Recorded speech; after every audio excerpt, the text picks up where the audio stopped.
Привет всем! Вы на канале у Татьяны Инфо. В сегодняшнем видео вы узнаете, что будет, если смешать 3 ингредиента: воду, бананы, а также мед.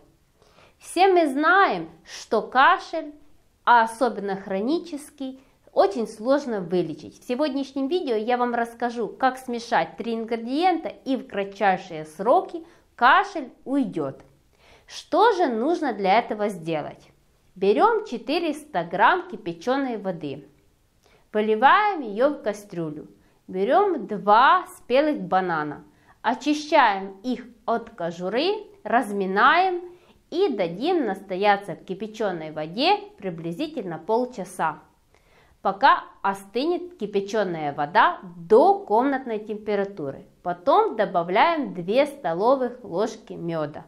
Все это смешиваем. Получается такая смесь. Эта смесь очень целебная. Пить. Как же принимать такое средство?